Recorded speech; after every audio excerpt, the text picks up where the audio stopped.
Hi friends, ಎಲ್ರಿಗೂ ನಮಸ್ಕಾರ. ಲೋಹಿತಾ ರೆಸಿಪೀಸ್ಗೆ ಸ್ವಾಗತ. ನಾವಿವತ್ತು ಮಾಡ್ತಿರೋದು ಮೆಂತ್ಯ ಪಲಾವ್ ಮಾಡ್ತಿದ್ದೀನಿ. ನಾನಿವತ್ತು ಮಾಡ್ತಿರೋದು ಮೆಂತ್ಯ ಸೊಪ್ಪಿನ ಯೂಸ್ ಮಾಡಿ ಮೆಂತ್ಯ ಪಲಾವ್ ಮಾಡ್ತಿದ್ದೀನಿ. ಅದಕ್ಕಿಂತ ಮೊದಲು ನೀವಿನ್ನೂ ನಮ್ಮ ಚಾನಲ್ನ ಸಬ್ಸ್ಕ್ರೈಬ್ ಮಾಡಿಲ್ಲ ಅಂದರೆ ಸಬ್ಸ್ಕ್ರೈಬ್ ಮಾಡಿ, ಬೆಲ್ ಬಟನ್ನು ಕ್ಲಿಕ್ ಮಾಡಿ, ಲೈಕ್ ಮಾಡಿ ಆ್ಯಂಡ್ ಶೇರ್ ಮಾಡಿ. ಮೆಂತ್ಯ ಪಲಾವ್ ಮಾಡೋಕ್ಕೆ ಏನೇನು ಇಂಗ್ರೀಡಿಯೆಂಟ್ಸ್ ಬೇಕಂತ ನೋಡ್ಕೊಳ್ಳೋಣ. ಮೊದಲಿಗೆ ನಾನಿಲ್ಲಿ ಕ್ಯಾರೆಟ್ನ ಸಣ್ಣದಾಗಿ ಹೆಚ್ಕೊಂಡು ತಗೊಂಡಿದ್ದೀನಿ. ಹಾಗೆ ಬೀನ್ಸ್ ಮತ್ತು ಆಲೂಗೆಡ್ಡೆ ಈ ಮೂರು ಚಿಕ್ಕದಾಗಿ ಹೆಚ್ಕೊಂಡು ತಗೊಂಡಿದ್ದೀನಿ. ಆಮೇಲೆ 2 ಸ್ಪೂನು ಶುಂಠಿ ಬೆಳ್ಳುಳ್ಳಿ ಪೇಸ್ಟ್, ಖಾರಕ್ಕೆ ತಕ್ಕನಷ್ಟು ಹಸಿಮೆಣ್ಸಿನ್ಕಾಯಿ. ನಾನಿಲ್ಲಿ ಖಾರ ಪುಡಿ ಯೂಸ್ ಮಾಡ್ತಿಲ್ಲ, ಹಸಿಮೆಣ್ಸಿನ್ಕಾಯಿ ಮಾತ್ರ ಯೂಸ್ ಮಾಡ್ತಿದ್ದೀನಿ. ಆಮೇಲೆ ಮತ್ತು ಈರುಳ್ಳಿ, 1 ಈರುಳ್ಳಿ, ಕರಿಬೇವು. ನಂತರ ಇದಕ್ಕೆ 3 ಟೊಮೊಟೊನ ರುಬ್ಬಿಟ್ಕೊಂಡಿದ್ದೀನಿ. ಹಾಗೆ ಮೆಂತ್ಯ ಸೊಪ್ಪನ್ನ ಅರ್ಧ ಕಟ್, ನಾನಿಲ್ಲಿ 1 ಲೋಟ ತೊಗೊಂಡಿರೋದು ಅಕ್ಕಿನ, ಹಾಗಾಗಿ ಅರ್ಧ ಕಟ್ ಮೆಂತ್ಯ ಸೊಪ್ಪು ತೊಗೊಂಡಿದ್ದೀನಿ. ನೀವು ಭಾಳ ತೊಗೊಂಡ್ರೆ ಮೆಂತ್ಯ ಸೊಪ್ಪನ್ನ ಕಹಿ ಆಗಿಬಿಡುತ್ತೆ, ಹಾಗಾಗಿ ನಾನು ಅರ್ಧ ಕಟ್ ಮೆಂತ್ಯ ಸೊಪ್ಪು ತೊಗೊಂಡು ರುಬ್ಬಿಟ್ಕೊಂಡಿದ್ದೀನಿ. ಹಾಗೆ ಪುದೀನ ಮತ್ತು ಕೊತ್ತಂಬರಿ 2 ಸಮ ಪ್ರಮಾಣದಲ್ಲಿ ತೊಗೊಂಡು ರುಬ್ಬಿಟ್ಕೊಂಡಿದ್ದೀನಿ. ಹಾಗೆ ಅಡುಗೆ ಎಣ್ಣೆ, ಒಗ್ಗರಣೆಗೆ 2 ತುಂಡು ಚಕ್ಕೆ ಮತ್ತು 3 ಮೆಣಸು, 3 ಲವಂಗ. ಪಲಾವ್ ಎಲೆನೂ ನೀವು ಹಾಕ್ಬೋದು ಇದಕ್ಕೆ, ಮತ್ತು ಬಟಾಣಿ ಕಾಳನ್ನೂ ನೀವು ಹಾಕ್ಬೋದು. ನಂತರ ಇದಕ್ಕೆ ಗಟ್ಟಿ ಮಸಾಲೆನ ಹಾಕ್ಕೊಳ್ತಿದ್ದೀನಿ 2 ಸ್ಪೂನು.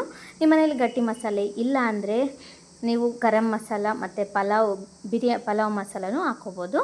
ನಾನಿಲ್ಲಿ 1 ಕಪ್ ಅಳತೆಯಲ್ಲಿ ಅಕ್ಕಿನ ಚೆನ್ನಾಗಿ ತೊಳೆದ್ಬಿಟ್ಟು 2 ಕಪ್ ನೀರು ಹಾಕಿ ನೆನೆ ಇಟ್ಕೊಂಡಿದ್ದೀನಿ. ಅಕ್ಕಿ ನೆನೆ ಇಟ್ಕೊಂಡಿರೋದ್ರಿಂದ ಅನ್ನ ತುಂಬ ಚೆನ್ನಾಗಿ ಬರುತ್ತೆ. ಇವಾಗ ಬನ್ನಿ ಹೇಗೆ ಮಾಡೋದು ಅಂತ ನೋಡ್ಕೊಂಬರೋಣ. ನಾನಿಲ್ಲಿ ಕುಕ್ಕರಲ್ಲಿ ಮಾಡ್ತಿದ್ದೀನಿ. ಕುಕ್ಕರಲ್ಲಿ ಮಾಡಿದರೆ 10 ನಿಮಿಷದಲ್ಲಿ ಆಗೋಗುತ್ತೆ. ಎಲ್ಲರೂ ತುಂಬ ಇಷ್ಟಪಟ್ಟು ತಿಂತಾರೆ ಇದನ್ನು, ಮಕ್ಕಳಿಗೂ ತುಂಬ ಇಷ್ಟ ಆಗುತ್ತೆ. ಯಾರ್ಯಾರು ಮೆಂತ್ಯ ಸೊಪ್ಪು ತಿನ್ನಲ್ಲ ಅವರು ಈ ಥರ ಮಾಡ್ಕೊಂಡು ತಿನ್ಬೋದು, ಸಖತ್ತಾಗಿರುತ್ತೆ, ಆರೋಗ್ಯಕ್ಕೂ ಒಳ್ಳೆಯದು. ಮೊದಲಿಗೆ ನಾನಿಲ್ಲಿ ಕುಕ್ಕರು ಬಿಸಿ ಮಾಡೋಕೆ ಇಟ್ಕೊಂಡಿದ್ದೆ. ಬಿಸಿ ಆದ ನಂತರ 2 ಸ್ಪೂನ್ ಎಣ್ಣೆ ಹಾಕ್ಕೊಂಡಿದ್ದೀನಿ. ಹಾಕ್ಕೊಂಡ ನಂತರ ಇದಕ್ಕೆ ಒಗ್ಗರಣೆಗೆ ಎಣ್ಣೆಯಲ್ಲಿ ನಾನು ಚಕ್ಕೆ, ಲವಂಗ, ಮೆಣಸು ಹಾಕ್ಕೊಂಡಿದ್ದೀನಿ. ಆಮೇಲೆ ಇದಕ್ಕೆ ಶುಂಠಿ ಬೆಳ್ಳುಳ್ಳಿ ಪೇಸ್ಟ್ನ ಹಾಕ್ಕೊತಿದ್ದೀನಿ. ಶುಂಠಿ ಬೆಳ್ಳುಳ್ಳಿ ಪೇಸ್ಟ್ ಹಸಿ ವಾಸನೆ ಹೋಗೋವರೆಗೂ ಫ್ರೈ ಆಗಬೇಕು. ಫ್ರೈ ಆದ ನಂತರ ನಾನು ಕರಿಬೇವು ಮತ್ತು ಈರುಳ್ಳಿ, ಹಸಿಮೆಣ್ಸಿನ್ಕಾಯಿನ ಹಾಕ್ಕೊಳ್ತಿದ್ದೀನಿ. ಅದನ್ನು ಅಷ್ಟೇ ಈರುಳ್ಳಿ ಗೋಲ್ಡನ್ ಕಲರ್ ಬರಬೇಕು ಅಲ್ಲಿವರೆಗೂ ಫ್ರೈ ಮಾಡಿ. ಮೆಂತ್ಯ ಸೊಪ್ಪು ತಿಂದರೆ ತುಂಬ ಆರೋಗ್ಯಕ್ಕೆ ಭಾಳ ಬೆನಿಫಿಟ್ಸ್ಗಳಿವೆ. ಹಾಗಾಗಿ ಮೆಂತ್ಯ ಸೊಪ್ಪು ತಿನ್ನಲ್ಲ ಅನ್ನೋರಿಗೆ ಈ ರೀತಿ ಮಾಡಿಕೊಡಿ, ತುಂಬ ಚೆನ್ನಾಗಿರುತ್ತೆ. ಎಲ್ಲರೂ ತಿನ್ಬೋದು, ಸಣ್ಣ ಮಕ್ಕಳು, ದೊಡ್ಡವರು ಎಲ್ಲರೂ ತಿನ್ಬೋದು. ತುಂಬ ರುಚಿಯಾಗಿರುತ್ತೆ. ಬೆಳಗಿನ ಬ್ರೇಕ್ಫಾಸ್ಟ್ಗೂ ಚೆನ್ನಾಗಿರುತ್ತೆ. ಎಲ್ಲರೂ ಇಷ್ಟಪಟ್ಟು ತಿಂತಾರೆ ಇದನ್ನು. ಈಗ ಈರುಳ್ಳಿ ಎಲ್ಲ ಹಾಕ್ಕೊಂಡಿದ್ದೀನಿ. ಗೋಲ್ಡನ್ ಕಲರ್ ಬರಬೇಕದು. ಈರುಳ್ಳಿ ಚೆನ್ನಾಗಿ ಫ್ರೈ ಮಾಡಿದ ನಂತರ ಇದಕ್ಕೆ ಇವಾಗ ನಾನು ಮೆಂತ್ಯ ಸೊಪ್ಪು ಏನು ರುಬ್ಬಿಟ್ಕೊಂಡಿದ್ವಲ್ಲ ಅದನ್ನು ಹಾಕ್ಕೊತಿದ್ದೀನಿ. ಅದನ್ನ ಹಾಕ್ಕೊಂಡು ತುಂಬ ಚೆನ್ನಾಗಿ ಫ್ರೈ ಮಾಡಬೇಕು. ಆ ಹಸಿ ವಾಸನೆ, ಕಹಿ ಅಂಶ ಏನಿದೆ ಅದರಲ್ಲಿ ಅದೆಲ್ಲ ಕಂಪ್ಲೀಟಾಗಿ ಫ್ರೈ ಆಗಬೇಕು. ಇಲ್ಲಾಂದರೆ ಅದು ಅನ್ನ ಆದ ನಂತರ ಕಹಿಯಾಗಿ ಬರುತ್ತೆ, ಚೆನ್ನಾಗಿರಲ್ಲ ತಿನ್ನೋಕ್ಕೆ. ಹಾಗಾಗಿ ಕಹಿ ಅಂಶ ಎಲ್ಲ ಹೋಗಬೇಕು. ಚೆನ್ನಾಗಿ ಫ್ರೈ ಮಾಡಿ ಎಣ್ಣೆ ಎಲ್ಲ ಬಿಟ್ಕೋಬೇಕು. ನೀವು ಅಕ್ಕಿ ಎಷ್ಟು ತೊಗೊಳ್ತೀರ ಅದರ ಪ್ರಮಾಣದ ಮೇಲೆ ನೀವು ಸೊಪ್ಪು ತೊಗೋಬೇಕಾಗತ್ತೆ. ನಂತರ ಇದಕ್ಕೆ ಕ್ಯಾರೆಟ್ ಏನೇನು ಇಟ್ಕೊಂಡಿದ್ದೀನಿ, ಹೆಚ್ಚಿಟ್ಟು ಕ್ಯಾರೆಟು ಮತ್ತು ಬೀನ್ಸು ಮತ್ತು ಆಲೂಗಡ್ಡೆನ ಹಾಕ್ಕೊತಿದ್ದೀನಿ. ಹಾಕ್ಕೊಂಡ ನಂತರ ಪುದೀನ, ಕೊತ್ತಂಬರಿ ಏನು ರುಬ್ಬಿಟ್ಕೊಂಡಿದ್ವಿ ಅದನ್ನೂ ಹಾಕ್ಕೊಳ್ತಿದ್ದೀನಿ. ಮತ್ತು ಟೊಮೊಟೊನೂ ರುಬ್ಬಿಟ್ಕೊಂಡಿದ್ನಲ್ಲ ಅದನ್ನು ಹಾಕ್ಕೊಳ್ತಿದ್ದೀನಿ. ಎಲ್ಲನೂ ಹಾಕ್ಕೊಂಡು ಚೆನ್ನಾಗಿ ಕೈ ಆಡಿಸಿ ಚೆನ್ನಾಗಿ ಫ್ರೈ ಆಗಬೇಕು. ಅದು ಎಣ್ಣೆ ಬಿಟ್ಕೋಬೇಕು, ಹಸಿ ಅಂಶ ಎಲ್ಲ ಹೋಗ್ಬೇಕು ಅದರಲ್ಲಿ. ಮತ್ತು ತಳ ಹಿಡಿಬಾರ್ದು ನೋಡಿರಿ, ತಳ ಹಿಡಿಲಿಲ್ದಂಗೆ, ಸೀದೋಗ್ಲಿಲ್ದಂಗೆ ಚೆನ್ನಾಗಿ ಕೈ ಆಡಿಸಿ ಫ್ರೈ ಆಗಬೇಕದು. ಚೆನ್ನಾಗಿ ಫ್ರೈ ಆಗಬೇಕು. ಈಗ ರುಚಿಗೆ ತಕ್ಕಷ್ಟು ಉಪ್ಪು ಹಾಕ್ಕೊಳ್ತಿದ್ದೀನಿ. ಉಪ್ಪು ಹಾಕೋದ್ರಿಂದ ಭಾಳ ಬೇಗ ಫ್ರೈ ಆಗುತ್ತೆ ಯಾವುದೇ ಆಗಲಿ. ಇವಾಗಲೇ ಉಪ್ಪು ಹಾಕ್ಕೊಳ್ರಿ, ಬಹಳ ಬೇಗ ಫ್ರೈ ಆಗುತ್ತೆ. ರುಚಿಗೆ ತಕ್ಕಷ್ಟು ನಿಮಗೆ ಎಷ್ಟು ಬೇಕೋ ಅಷ್ಟು ಉಪ್ಪು ಹಾಕ್ಕೊಳ್ಳಿ. ಈಗ ನೋಡಿ ಫ್ರೈ ಆಗಿದೆ, ಎಣ್ಣೆ ಎಲ್ಲ ಬಿಟ್ಕೊಂಡಿದೆ. 1-2 ನಿಮಿಷಗಳ ಕಾಲ ನಾನು ಫ್ರೈ ಮಾಡಿದ್ದೆ.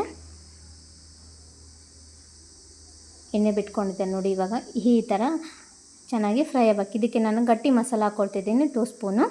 ನಿಮಗೆ ಗಟ್ಟಿ ಮಸಾಲೆ ಇಲ್ಲಾಂದರೆ ನೀವು ಗರಂ ಮಸಾಲ ಮತ್ತು ಬಿರಿಯಾನಿ ಪೌಡರು ಅಥವಾ ಪಲಾವು ಪೌಡರ್ನ ಹಾಕ್ಕೋಬಹುದು, ತುಂಬ ಚೆನ್ನಾಗಿರುತ್ತೆ. ಇವಾಗ ಇದಕ್ಕೆ ಅಕ್ಕಿ ಏನು ನೆನೆ ಹಾಕ್ಕೊಂಡಿದ್ನಲ್ಲ ಅದೇ ನೀರನ್ನ ಇದಕ್ಕೆ ಹಾಕ್ಕೊಳ್ತಿದ್ದೀನಿ. ಸಮ ಪ್ರಮಾಣದಲ್ಲಿ ನಾನು 1 ಲೋಟ ಅಕ್ಕಿಗೆ 2 ಲೋಟ ನೀರು ಹಾಕ್ಕೊಂಡು ಇಟ್ಕೊಂಡಿದ್ದೆ. ಅದೇ ನೀರನ್ನ ಇವಾಗ ಹಾಕ್ಕೊಳ್ತಿದ್ದೀನಿ. ನೀರು ಜೊತೆಗೆ ಅಕ್ಕಿ ಹಾಕ್ಕೋಬಾರ್ದು, ಬರೀ ನೀರೊಂದೇ ಹಾಕ್ಕೊಳ್ತಿದ್ದೀನಿ ನಾನು. ನೀರೊಂದೇ ಹಾಕ್ಕೊಂಡು ಚೆನ್ನಾಗಿ ಅದು ಕುದಿ ಬರಬೇಕು, ಚೆನ್ನಾಗಿ ಕಾಯಬೇಕು ಅದು ನೀರೆಲ್ಲ. ಒಂದು ಸಲ ಕೈ ಆಡಿಸಿ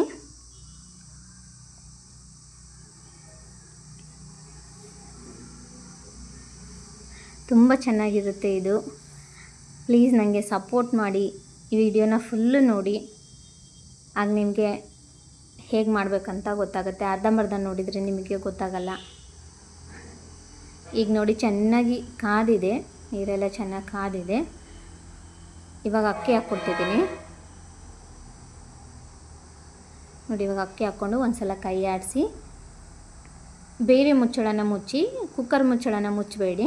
ಸ್ವಲ್ಪ ಇದು ಬೇಯಲಿ, ಅರ್ಧಂಬರ್ಧ ಅಕ್ಕಿ ಬೇಯಲಿ, ಹಾಗಾದರೆ ಚೆನ್ನಾಗಾಗುತ್ತೆ ಅನ್ನ. ಬೇಗ ಬೇಯುತ್ತೆ ಅನ್ನ ಮತ್ತು ಕುಕ್ಕರು ವಿಸಿಲ್ ಹಾಕಿದ ಮೇಲೆ. ಹಾಗಾಗಿ ಸ್ವಲ್ಪ ಅರ್ಧಂಬರ್ಧ ಬೇಯಬೇಕಿದೆ ಇವಾಗ. ಈಗ ನೋಡಿರಿ ಇಷ್ಟು ಬೆಂದಿದೆ, ಇಷ್ಟು ಬೇಯಬೇಕು, ಅರ್ಧಂಬರ್ಧ ಬೇಯಬೇಕು. ಬೆಂದ ನಂತರ ಇವಾಗ ವಿಸಿಲ್ ಹಾಕಿ, ಕುಕ್ಕರ್ ಮುಚ್ಚಿ ವಿಸಿಲ್ ಹಾಕಿ. 2 ವಿಸಿಲ್ ಬಂದರೆ ಸಾಕು, ಚೆನ್ನಾಗಾಗಿರುತ್ತೆ. ಮಸಾಲೆ ಎಲ್ಲ ಈಗ ಅನ್ನ ಸ್ವಲ್ಪ ಕುದಿಸ್ತಲೇ ಹಾಗೆ ಮುಚ್ಚಿಬಿಟ್ರೆ, ವಿಸಿಲ್ ಹಾಕಿಬಿಟ್ರೆ ಮಸಾಲೆ ಎಲ್ಲ ಮೇಲ್ಗಡೆ ಬಂದುಬಿಡುತ್ತೆ, ಅನ್ನ ಎಲ್ಲ ಕೆಳಗೆ ಉಳ್ಕೊಂಬಿಡುತ್ತೆ. ಹಾಗಾಗಿ ಅರ್ಧಂಬರ್ಧ ಅನ್ನನ ಕುದಿಸಿ ಆಮೇಲೆ ವಿಸಿಲ್ ಹಾಕಿದರೆ ಚೆನ್ನಾಗಿ ಎಲ್ಲ ಮಿಕ್ಸ್ ಆಗಿರುತ್ತೆ.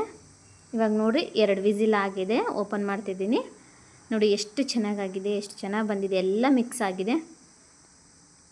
ಈ ರೀತಿ ಎಲ್ಲ ಮಿಕ್ಸ್ ಆಗಿರಬೇಕು, ಮಸಾಲೆ ಮಾತ್ರ ಮೇಲ್ಗಡೆ ಬಂದಿರಬಾರ್ದು. ಈಗ ನಾನು ಸರ್ವ್ ಮಾಡ್ತಿದ್ದೀನಿ. ಈ ವಿಡಿಯೋ ನಿಮ್ಗೆ ಇಷ್ಟ ಆಗಿದೆ ಅಂದ್ಕೊಳ್ತೀನಿ. ಪ್ಲೀಸ್ ನನಗೆ ಸಪೋರ್ಟ್ ಮಾಡಿ, ತುಂಬ ಚೆನ್ನಾಗಿರುತ್ತೆ. ಈಗ ಬನ್ನಿ ನನ್ನ ಮಗನ ಕೇಳೋಣ ಹೇಗಿದೆಯಾ ಅಂತ.